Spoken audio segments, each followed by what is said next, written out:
Charisma, dons de graça. Derek Prince. A palavra grega para dons e dom em 1 Coríntios 12 é charisma. Os 9 dons que lá estão mencionados são os únicos dons charisma referidos nas Escrituras. Onde quer que uma palavra reapareça nas Escrituras, tal como charisma, é como uma corrente. Ela tende a mostrar-nos passagens que devemos considerar conjuntamente para obtermos uma imagem mais completa do que Deus está a tentar revelar. Tendo uma compreensão dos 2 tipos de dons de graça, permite-nos situar os 9 dons da sua devida perspectiva. Por exemplo, no último capítulo vimos a relação entre os dons do Espírito e os dons ministeriais. A palavra charisma deriva do substantivo grego charis. Charis é normalmente traduzido como graça. Graça pode ser definida como o não merecido favor de Deus para com os injustos e não merecedores. Nada em nós apresenta qualquer razão para a oferta de amor, misericórdia e favor de Deus. É a sua graça que o leva a fazer isto. Vejamos alguns fatos importantes acerca da natureza da graça de Deus, que também se aplica à natureza dos seus dons de graça. Subtítulo: A natureza e funcionamento da graça de Deus. Graça é gratuita. Primeiro que tudo, a graça é gratuita, não pode ser ganha. O Evangelho é uma manifestação da graça de Deus. É o seu favor para os que não o mereceram, para com os que mereciam julgamento e condenação por causa dos seus pecados e rebelião. Apesar de Deus recompensar fielmente os que fazem o bem, isto não é graça. A graça está num nível completamente diferente da recompensa pelas obras. Muitas pessoas religiosas pensam que têm que fazer algo para merecerem a graça de Deus. E ainda pior, muitas delas pensam que fizeram algo para merecer. Elas estão erradas, em ambos os sentidos. Nós nunca poderemos fazer algo para merecer a graça de Deus.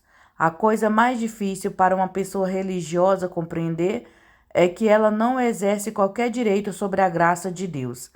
Não poderemos agradar mais a Deus do que simplesmente estarmos dispostos a aceitar sua graça sem que tentemos merecer ou sermos suficientemente bons. A graça é dada através da soberania de Deus. Segundo, a graça de Deus é a sua escolha soberana. Ele tem toda a autoridade para fazer com ela o que bem lhe aprouver. Ele não deve explicações a ninguém, ou tem de prestar contas pela operação de sua graça. O Senhor diz: Compadecer-me-ei de quem me compadecer, e terei misericórdia de quem eu tiver misericórdia. Romanos 9, verso 15. A graça vem através de Jesus Cristo. Terceiro, a graça tem apenas um canal. Há somente um caminho pela qual ela vem até a raça humana, Jesus Cristo. Em João 1, verso 17, nós lemos: Pois a lei foi dada por intermédio de Moisés. A graça e a verdade vieram por meio de Jesus Cristo.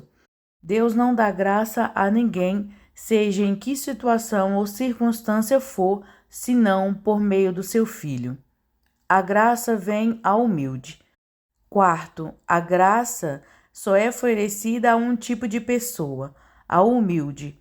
Tanto Tiago como Pedro citaram Provérbios 3, verso 34 nas suas epístolas. Ele escarnece dos escarnecedores, mas dá graça aos humildes. Tiago 4, verso 6, 1 Pedro 5, verso 5.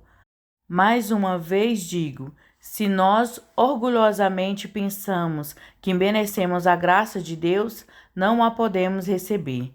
Devemos recebê-la na base do humilde reconhecimento de que não a merecemos. A graça vem através da fé. Só há um meio pela qual a graça é apropriada, pelo qual pode efetivamente tê-la e experimentá-la na sua vida. E esse meio é a fé. Efésios 2, verso 8 diz: Pois é pela graça que sois salvos por meio da fé, e isso não vem de vós, é dom de Deus. Até a fé é dada por Deus. Não nos podemos gabar de termos fé, porque até que Deus a tivesse dado, você não a tinha. Deus oferece-nos a sua graça somente através de Jesus Cristo. É oferecida somente ao humilde e é apropriada somente pela fé nele.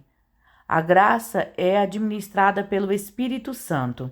Só há um administrador ou dispensador da graça de Deus, o Espírito Santo. Em Hebreus 10, verso 29, ele é chamado o Espírito da Graça. O Espírito administra a graça de Deus, tal como administra tudo o que recebemos através de Jesus Cristo. Charisma, ao longo do Novo Testamento. Com este entendimento da natureza da graça, ou charis, estamos numa posição que nos permite ver como a graça se aplica aos dons de graça, ou charisma, adicionando ma a charis. Transforma-o de um nome geral e abstrato para um substantivo específico e definido. Charisma é a graça que produz efeito. Assim sendo, um charisma é uma forma, operação ou manifestação específica da graça de Deus. É a graça tornada disponível numa forma particular. Existem vários personagens no Novo Testamento onde a palavra charisma é usada. Vejamos esses exemplos para termos uma ideia melhor do significado desta palavra e das suas ligações, e assim podermos aplicá-la aos novos dons espirituais. Charisma em Romanos. Quando o apóstolo Paulo estava a escrever aos cristãos em Roma, a quem ele ainda não havia conhecido pessoalmente, disse: Desejo ver-vos para vos comunicar algum dom espiritual, charisma. Romanos 1, verso 11. Paulo não especificou qual o dom ou dons que tinha em mente. Contudo, o uso da palavra espiritual imediatamente nos dá a conhecer que ele se referia a dons dos quais o Espírito era o administrador através de Jesus Cristo. No 5º capítulo de Romanos, a palavra charisma aparece 2 vezes. Nesses exemplos, ela é traduzida por dom gratuito, o que enfatiza especialmente a sua associação com graça. Paulo estava a contrastar o que aconteceu à raça humana através do pecado de Adão com o que é oferecido à raça humana através da justiça de Jesus Cristo. Mas não é assim o dom gratuito, charisma, como a ofensa, pois se pela ofensa de um morreram muitos, muito mais a graça, charis, de Deus e o dom, dória, pela graça charis, que é de um só homem, Jesus Cristo, abundou para muitos. Romanos 5, verso 15 e ênfase adicionada. Neste versículo, Paulo alinhou diretamente a graça e o dom, a graça de Deus e o dom pela graça de Jesus Cristo. A palavra grega para a segunda instância de dom neste versículo é dória, que significa uma dádiva. Ela tem a conotação de algo que é dado livremente. Paulo enfatizou que o canal, que é somente através de Jesus Cristo, abundou com muitos. O dom dória não é como a ofensa de um só que pecou. O juízo veio de uma só ofensa, na verdade para a condenação. Mas o dom gratuito, charisma, o dom gratuito de Jesus Cristo, veio de muitas ofensas para a justificação. Romanos 5, verso 16, ênfase adicionada. Apesar da palavra charisma não ser utilizada no versículo 17, nós reconhecemos o dom específico de que Paulo falava. Pois, se pela ofensa de um só a morte reinou por esse, muito mais os que recebem a abundância da graça e o dom, dória da justiça, reinarão em vida por um só, Jesus Cristo. ênfase adicionada. O dom gratuito a que Paulo referia é a justiça. É tremendamente significativo que o primeiro dom de graça específico mencionado no Novo Testamento seja o dom de justiça. É a primeira manifestação da graça de Deus nas vidas dos que vêm a Ele através de Jesus Cristo. Deus não pode fazer nada por nós até que nos tenhamos tornado justos. Justiça é um dom de graça, um dom gratuito e imerecido. Ou nós o recebemos como uma dádiva, ou simplesmente não o temos. A seguir, chegamos a este versículo bastante conhecido. Pois o salário do pecado é a morte, mas o dom, charisma gratuito de Deus, é a vida eterna em Cristo Jesus nosso Senhor. Romanos 6, verso 23. Novamente, Paulo deliberadamente delineou um contraste entre o salário e dons de graça, sendo o salário a recompensa devida pelo que temos feito. Se trabalhar 5 dias por semana com um determinado pagamento fixo, no final do mês terá merecido seu salário. Esta é a sua devida recompensa. Paulo disse que a recompensa devida pelos pecados que todos nós cometemos é a morte. Se quiser justiça, pode tê-la porque Deus é justo. Mas a alternativa à justiça é a sua graça.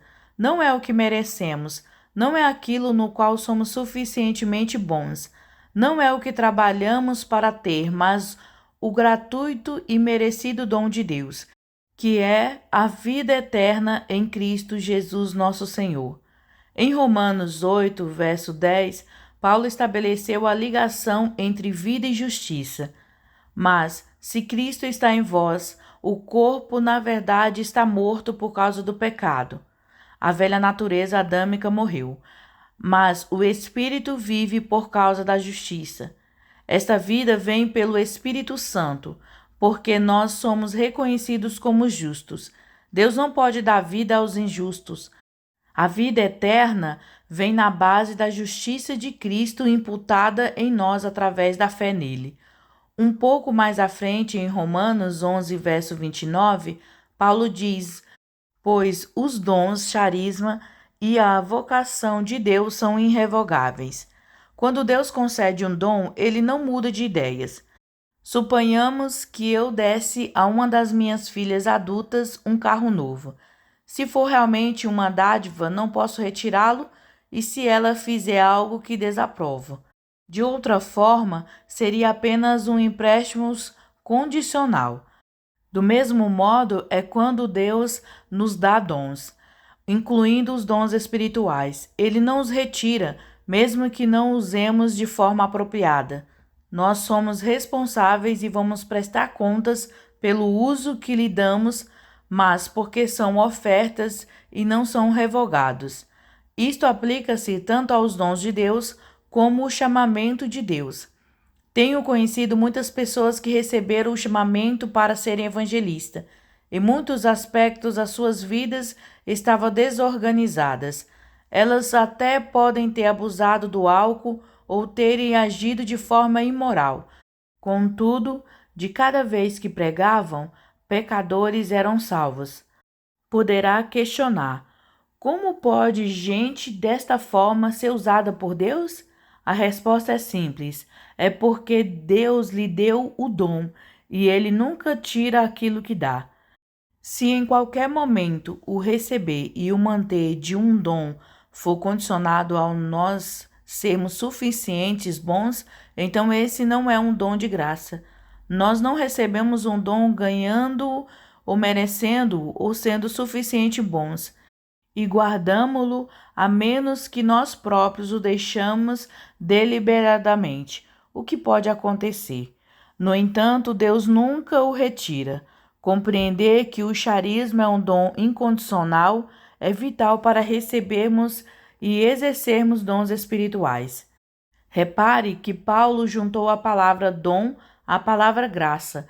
Em Romanos 12, versos 6 a 8, ele escreveu: temos diferentes dons, dons de graça, segundo a graça que nos é dada. Se é profecia, seja ela segundo a medida de fé. Se é ministério, seja em ministrar. Se é em ensinar, haja dedicação ao ensino. Ou o que exorta, use esse dom em exortar. O que reparte, faça-o com liberalidade. O que preside, com cuidado. o que exerce misericórdia com alegria. Paulo mencionou 7 tipos específicos de charisma. O primeiro é a profecia, o segundo é o ministério. A palavra grega para ministério significa servir, primeiramente no domínio prático. Ela está relacionada com a palavra de onde deriva o termo diácono. Essencialmente, é uma forma de serviço no domínio material da vida. A seguir, ele listou o ensino, a exortação, o repartir e o presidir. A palavra grega para repartir ou dar refere-se ao partilhar, mas significa partilhar os nossos bens materiais ou as nossas finanças. A palavra grega para presidir ou liderar é proisteme, que significa ser colocado acima ou na cabeça de. Veja também 1 Tessalonicenses 5, verso 12, 1 Timóteo 3, verso 4 e 5 e 12 e 1 Timóteo 5, verso 17. Em 1 Timóteo 3, há um paralelo direto entre um homem que governa a sua família e um homem que governa a igreja. Paulo disse: é necessário, pois, que o bispo governe bem a sua própria casa, tendo seus filhos sob disciplina com todo respeito. Pois se alguém não sabe governar a sua própria casa, como cuidará da igreja de Deus? Assim sendo, a autoridade de um pai na sua família é um padrão para a autoridade de um líder na igreja. Por último, temos o dom do exercício de misericórdia. Eu gosto de sublinhar que exercer misericórdia é um charisma específico. Nem todos os dons de charisma são dramáticos. Muitas pessoas procuram somente o sensacional. Há milhões de pessoas no mundo que precisam que haja alguém que lhes façam acreditar ainda em misericórdia. Há muitas pessoas solitárias desejando que alguém lhes demonstre alguma bondade. Nós recebemos a misericórdia de Deus e temos a obrigação de a mostrar. A igreja primitiva regularmente tomou sobre si a responsabilidade de cuidar dos pobres. A maioria das igrejas modernas tem um comitê para tudo, exceto para cuidar dos pobres. Este é um ministério de graça que é de sobremaneira negligenciado, mas estes são todos os tipos de charisma destinados a serem ministrados por crentes na igreja. Charisma em 1 e 2 Coríntios. O livro de 1 Coríntios tem provavelmente o maior número de ocorrência da palavra charisma, apesar de Romanos estar muito próximo. Primeiro, Paulo disse à igreja de Corinto: de modo que nenhum dom vos falte, aguardando a revelação do nosso Senhor Jesus Cristo. 1 Coríntios 1, verso 7. Paulo disse a esta igreja que tinha alguns problemas morais sérios. Estou muito contente por não nos faltar nenhum dom. Todo o charisma é manifestado entre vós. Pense nos muitos problemas dessa igreja em Corinto. Por exemplo, havia uma imoralidade exposta. Um homem havia tomado a mulher do pai. Contudo, através das palavras de Paulo, podemos ver que os crentes, apesar de tudo, tinham todos os dons de graça. Por quê? Novamente, ele não os tinha por os merecerem. Tenho reparado que as pessoas que não são religiosas frequentemente têm muito mais fé para tomarem posse dos dons de graça, porque nunca se preocupam em tentar merecê-los. Elas sabem que não são capazes de o fazer. Contrastando com pessoas boas e religiosas, muitas vezes se apercebem do quão difícil é receber os dons de graça, porque elas ainda pensam algures no fundo de suas mentes: tenho que fazer alguma coisa para merecer isto. O ministério de Paulo aos Coríntios lembra-nos que receber um dom não muda necessariamente o caráter de uma pessoa. Deus quer mudar o nosso caráter para que nós tornemos como seu Filho Jesus Cristo, mas este não é o fundamento sobre o qual recebemos os dons. Nós não recebemos dons porque somos bons, recebemos-los pela fé. Em 1 Coríntios 7, versos 7 e 8, Paulo escreveu: Contudo, gostaria que todos os homens fossem como eu mesmo, mas cada um tem de Deus o seu próprio dom, um de uma maneira e o outro de outra. Digo, porém, aos solteiros e às viúvas, que lhes é bom que permanecessem como eu. A que dom ou manifestação específica da graça de Deus que Paulo referia? Ao celibato, a capacidade de viver solteiro. O que ele disse foi: eu gostaria que todos tivessem este dom para que pudesse servir ao Senhor a tempo integral, mas reconheço que nem toda a gente o tem. Cada pessoa tem o seu ou sua manifestação específica da graça de Deus que lhes permite fazer o que Deus lhe chamou para fazer. Não é bom que uma pessoa que não tem este dom tente viver como se o tivesse. Mas quero que repare que Paulo afirmou que este era um dom de graça. Em 1 Coríntios 12, verso 4, Paulo escreveu: há diversidade de dons, charisma, mas o Espírito é o mesmo. Como notamos anteriormente, existem muitos dons diferentes, mas é o Espírito Santo que dispensa todos eles. Então, Paulo enumera 9 dons de graça específicos, que são o foco deste livro. A um, pelo Espírito, é dada a palavra de sabedoria, a outro, pelo mesmo Espírito, a palavra da ciência, a outro, pelo mesmo Espírito, de fé, e ao outro, pelo mesmo Espírito, dons de curar, e a outro, a operação de milagres, a outro, profecia, a outro, discernimento de espíritos, e a outro, variedade de línguas, e a outro, interpretação de línguas. Verso 8 ao 10. Um pouco depois, Paulo disse: portanto, procurai com zelo os melhores dons. Charisma, verso 31. As pessoas não podem desejar dons se não souberem o que são dons. Paulo assumiu que os cristãos se tornariam familiarizados com o que são os dons de Deus, com o que lhes está disponível. Repare quando ele diz para procurarmos com zelo os melhores dons. Ele não estava a encorajar ao orgulho. Os dons de graça são dados apenas aos humildes. O desejo de receber dons espirituais só por si não é errado. Para que compreendermos o que Paulo quis dizer por melhores dons, precisamos ir até o versículo 28, onde ele diz: a uns pôs Deus na igreja primeiramente apóstolos, em segundo lugar profetas, em terceiro lugar mestres e depois operadores de milagres. Depois dons de curar, socorros, governos e variedade de línguas. Paulo especificou 8 funções ou ministério dentro da igreja: apóstolos, profetas, mestres ou professores, milagres, dons de curas, socorros e governos ou administração e variedade de línguas. No resumo do seu ensino, Paulo disse para desejarmos o melhor. Então, quais são os melhores dons? Duvido que Paulo tenha organizado estes dons numa ordem de mérito. Não creio que se possa fazer uma lista absoluta e afirmar que essa é a ordem de sua importância. Os melhores dons são aqueles que melhor cumprem a função para a qual foram dados. Assim sendo, qualquer que seja o dom que satisfaça a vossa situação ou circunstância, num dado momento esse é o melhor dom. Um tipo completamente diferente de charisma é mencionado na seguinte passagem. Paulo referia-se a uma determinada experiência no seu próprio ministério missionário.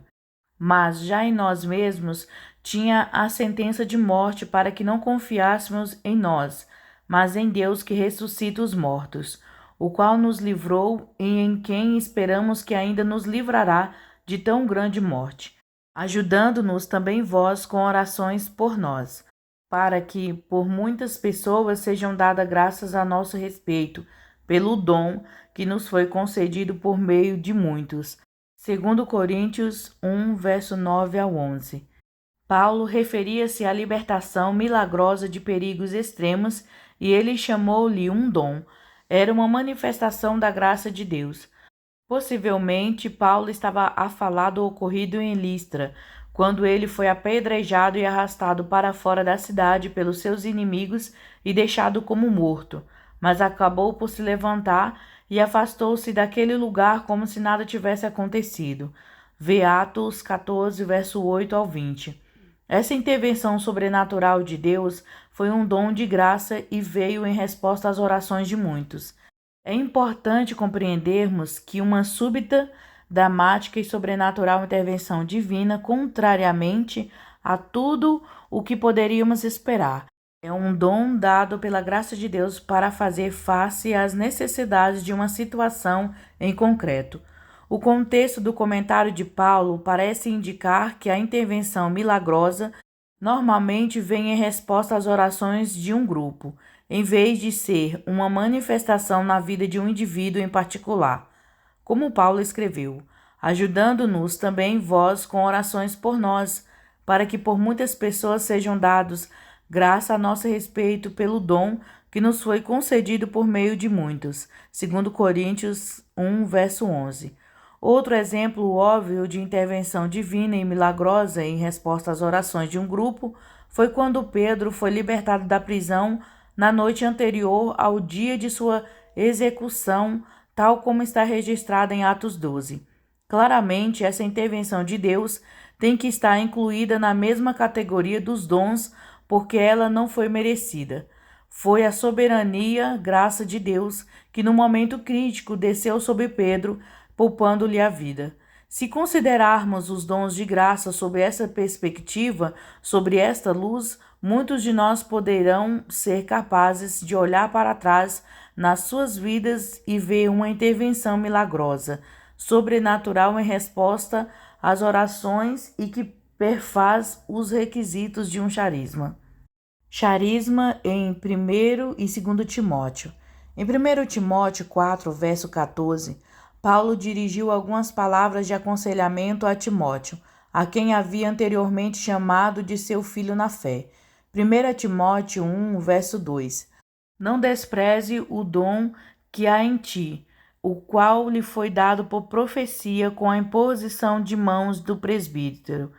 Em 2 Timóteo 1, verso 6, é feita uma exortação semelhante. Por esse motivo eu te exorto que desperte o dom, charisma de Deus que há em ti pela imposição das minhas mãos. Aparentemente, Timóteo era responsável por permitir que a timidez o impedisse de exercer o dom que Deus lhe tinha dado.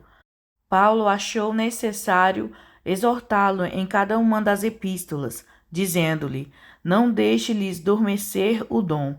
Não fiques contente apenas por ministrar, como se não tivesse este dom em particular. Sacude-o e usa-o. Ele foi-te dado por Deus para a sua glória e para cumprir o seu propósito, e tu és responsável pelo que fazes com ele.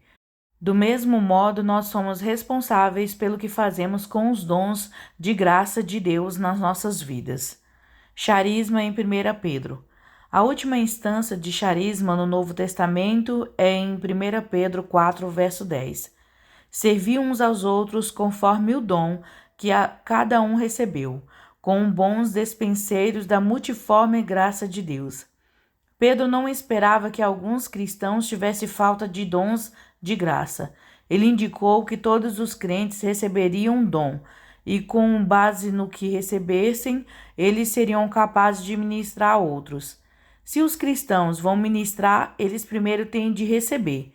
Parece que grandes seções da igreja contemporânea não têm nada para dar. O pastor pode pregar e exortá-los para fazerem isto ou aquilo, mas se não tem nada com o qual fazer, como poderão fazê-lo? Um dos problemas básicos da igreja cristã de hoje é que estamos operando no natural. Confiamos na educação, na nossa formação pessoal, no ambiente social, etc., em vez de confiarmos na graça e o poder de Deus.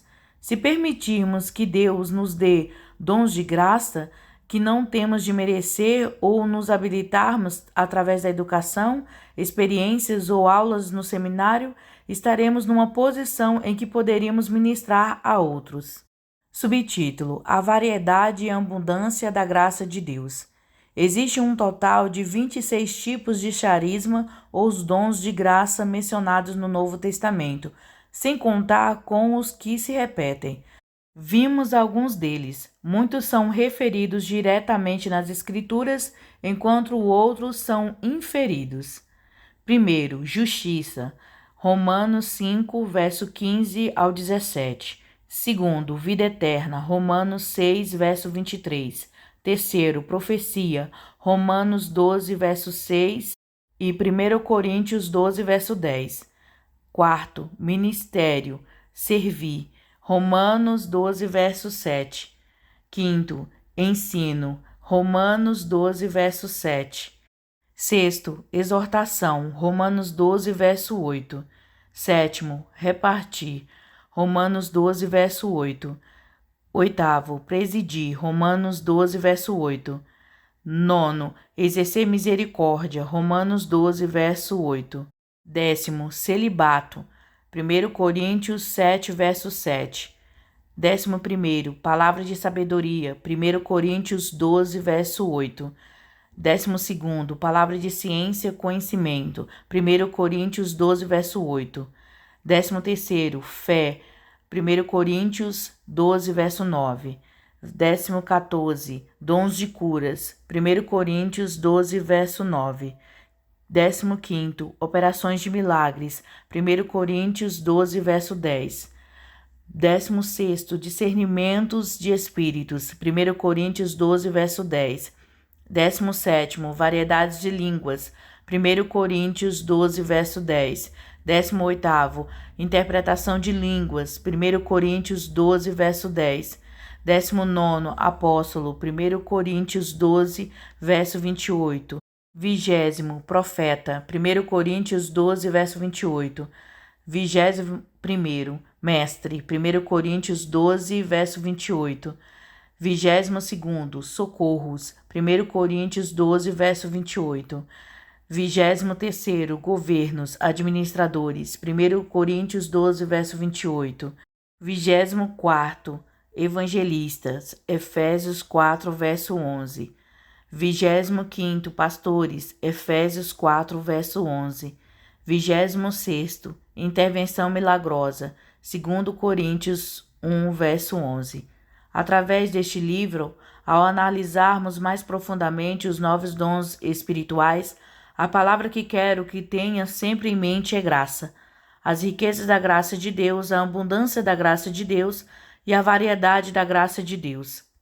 Neste capítulo, entrei em alguns detalhes sobre a frequência do uso de charisma no Novo Testamento de forma a sensibilizar o leitor a fazê-lo acreditar que Deus tem uma abundância para si também.